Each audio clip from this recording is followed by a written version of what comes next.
Hello friends, ये मेरा second video है और मैं इस वीडियो में आपको बताने जा रहा हूँ कि हमें स्प्रिंग की ज़रूरत क्यों है। क्यों हम सिंपल जावा में कोड नहीं करते, हमें ये स्प्रिंग ये सारे फ्रेमवर्क की ज़रूरत क्यों पड़ती है। तो अभी मैं स्प्रिंग पे आ रहा हूँ क्योंकि ये स्प्रिंग का ट्यूटोरियल है और मैं ये वीडियो एक प्रॉब्लम टू सोल्यूशन अप्रोच से बनाऊंगा। मतलब मैं आपको सबसे पहले प्रॉब्लम बताऊंगा कि प्लेन जावा में कोड लिखने से प्रॉब्लम क्या है, और फिर मैं उसका सोल्यूशन बताऊंगा आपको कि हम उस चीज़ को सॉल्व कैसे कर सकते हैं यूजिंग स्प्रिंग और यूजिंग योर जावा। ठीक है, तो हम आते हैं सबसे पहले हम आते हैं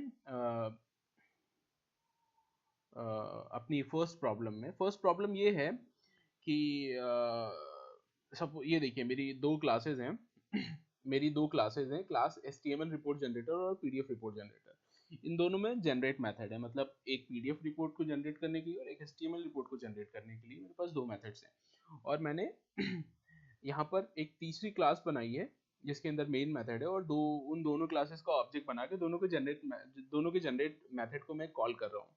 वो दोनों मेथड्स अभी कुछ मीनिंगफुल काम नहीं कर रहे हैं, तो जस्ट मैं नल पास कर रहा हूँ, जस्ट जस्ट मतलब वीडियो बनाने के लिए, और उसका कुछ इंटेंशन नहीं, वो कुछ मीनिंगफुल काम नहीं, कुछ इंटेलिजेंट काम नहीं कर रहे वो लोग। तो ये बहुत ही अच्छा कोड है, लिख दिया मैंने, क्लासेस का ऑब्जेक्ट बनाया और कॉल कर लिया, बहुत ही सिंपल है। बट इसमें प्रॉब्लम क्या है? इसमें प्रॉब्लम ये है कि मेरी प्रॉब्लम वन टू सोल्यूशन, जो मेरी ये क्लास है प्रॉब्लम वन टू सोल्यूशन, और मेरी HTML रिपोर्ट जनरेटर क्लास और PDF रिपोर्ट जनरेटर क्लास दोनों टाइटली कपल्ड हैं। टाइटली कपल्ड मतलब अगर कभी भी मेरी इस क्लास का नाम चेंज होता है, मेरी, तो मेरा कोड फटने लगेगा। यहाँ मेरा कोड फट गया, कंपाइल टाइम एरर आ गया, तो प्रॉब्लम है ये। सपोज प्रॉब्लम ये, और मैं अगर इस प्रॉब्लम को और एक्सप्लेन करूं और मैं इसको सिंप्लीफाई करूं, सपोज कि चलो मैंने यहाँ भी वन कर दिया, मैंने यहाँ भी वन कर दिया, सॉल्व हो गई प्रॉब्लम। अभी क्या प्रॉब्लम है? अभी प्रॉब्लम ये है कि इस एग्जाम्पल में मेरे पास सिर्फ एक ही क्लास ऐसी है जहां पर मैं PDF रिपोर्ट जनरेटर को यूज कर रहा हूँ। सपोज कोई बहुत बड़ी ऑर्गेनाइजेशन है और उस ऑर्गेनाइजेशन में तुम्हारी क्लास को 10,000 जगह यूज हो रही है, तुम्हारी क्लास या 1,000 जगह यूज हो रही है, तुमने कुछ कॉमन क्लास लिखी है जो हजारों जगह यूज हो रही है। अगर तुम्हारी क्लास का नाम चेंज होता है या फिर किसी वजह से तुम्हारी क्लास का मेथड चेंज होता है, तो उस केस में तुम्हें 10,000 जगह तुम्हें बेसिकली उन उन उन जहां पर उनका ऑब्जेक्ट्स बना रहे हो उनके नाम चेंज करने पड़ेंगे। तो ये बहुत बड़ा ओवरहेड है और तुम्हें बहुत कम्युनिकेशन लगेगा, उन्हें बताने के लिए लगेगा। एक हफ्ते पहले तुम्हें एक मेल चेंज शुरू करनी होगी जिसमें तुम्हें बताना पड़ेगा we are changing the name of this class and you guys have to rename this name wherever you are using this thing।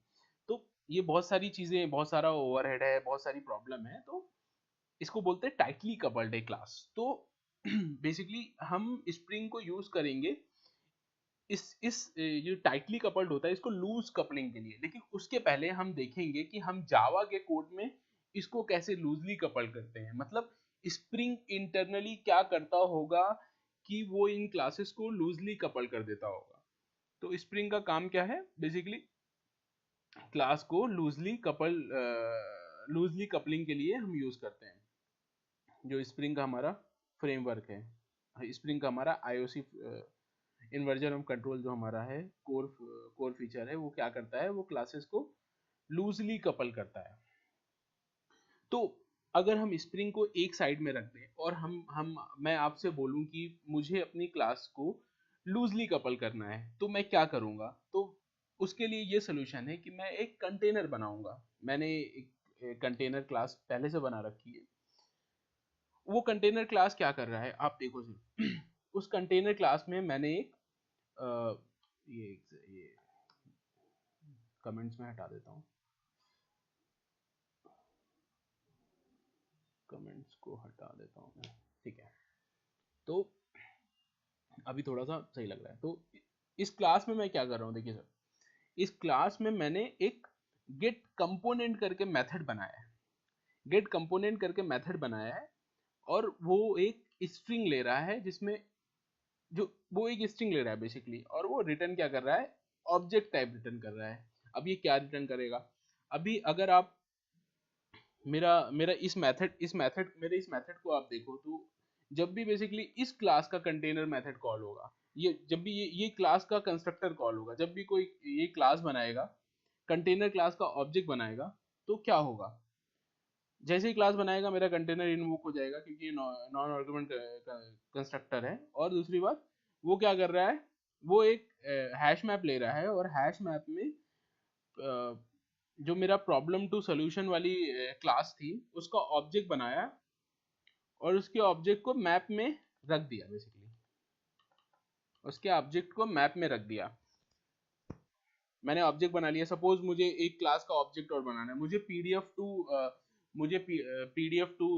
Report generator और एचटीएमएल रिपोर्ट जनरेटर का भी ऑब्जेक्ट बनाना है। तो मैं इधर पीडीएफ और एचटीएमएल रिपोर्ट जनरेटर का object बना के और सेम मैप में मैं पुट कर दूंगा, और उसकी कुछ स्पेसिफिक की होगी।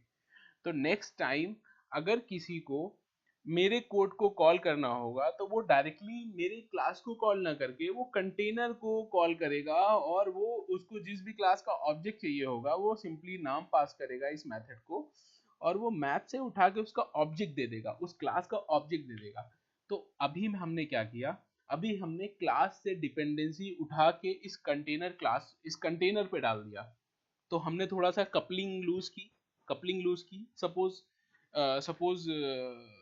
सपोज आपको अभी अपनी क्लास का नाम चेंज करना है, तो तो बेसिकली आपको कहाँ चेंज करना होगा, सिर्फ कंटेनर में आके चेंज करना होगा, आपको नाम। मतलब अभी आप अगर 10,000 जगह नाम चेंज करने वाले थे पिछले वाले प्रॉब्लम में, तो अभी सिर्फ आपको आके यहाँ पर कंटेनर में जो आप ऑब्जेक्ट मैप में डाल रहे हो वहाँ पर आप आओगे और अपना क्लास का नाम चेंज करोगे, और जो और बाकी लोग हैं वो आपके कंटेनर को यूज करेंगे, वो तो उनके कोड पे कुछ भी अफेक्ट नहीं आएगा। मतलब जो अभी आप क्लासेस अगर रीनेम करते हो तो वो मैनेजमेंट आपके पास है। तो हम कंटेनर यूज कर सकते हैं क्लास को लूजली कपल करने के लिए। मैं नेक्स्ट वीडियो में बताऊंगा कि स्प्रिंग कैसे यूजफुल है। Thank you.